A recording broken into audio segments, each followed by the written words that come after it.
नमस्कार दोस्तों। तो हमारी आज की कहानी का नाम है बुद्धिमान तोता और जादुई पेड़। बहुत समय पहले की बात है। एक हरा भरा, शांत और सुंदर जंगल था, जहाँ पेड़ पौधे मुस्कुराते थे, नदियां गीत गाती थी और जानवर खुशी से रहते थे। लेकिन उस जंगल की सबसे खास बात थी एक जादुई पेड़।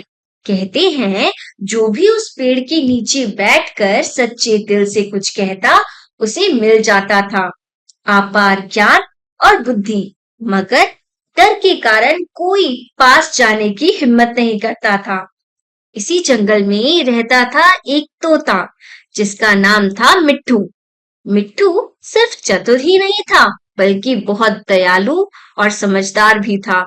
वो छोटे छोटे पक्षियों को उड़ना सिखाता, भूखों को खाना ढूंढ कर देता और सबकी मदद करता।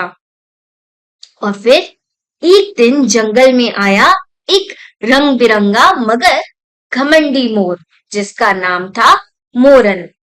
अपने पंख फैलाकर मोरन बोला, देखो मुझे, मैं सबसे सुंदर हूँ। मेरी चाल, मेरे पंख, मेरी चमक, मुझे ज्ञान की क्या जरूरत।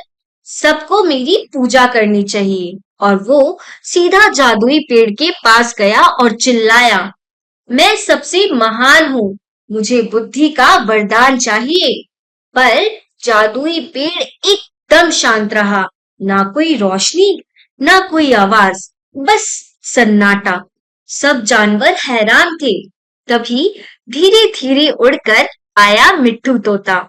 वो पेड़ के नीचे बैठा, अपनी आंखें बंद की और बोला, मुझे सब कुछ नहीं आता, लेकिन मैं हमेशा कोशिश करता हूँ दूसरों की मदद करने की।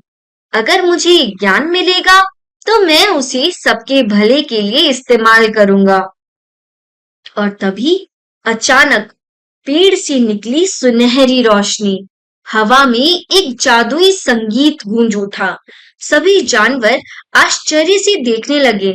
मिट्ठू की आंखें चमकने लगी। अब वह ना सिर्फ जानवरों की, बल्कि इंसानों की भाषा भी समझ सकता था। वो बन गया जंगल का सबसे बुद्धिमान सलाहकार। मोरन को समझ में आ गया कि सिर्फ सुंदरता से कोई महान नहीं बनता।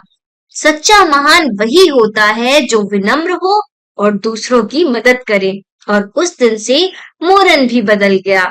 अब वह भी सबकी मदद करने लगा और पूरा जंगल फिर से हंसी, सीख और प्यार से भर गया।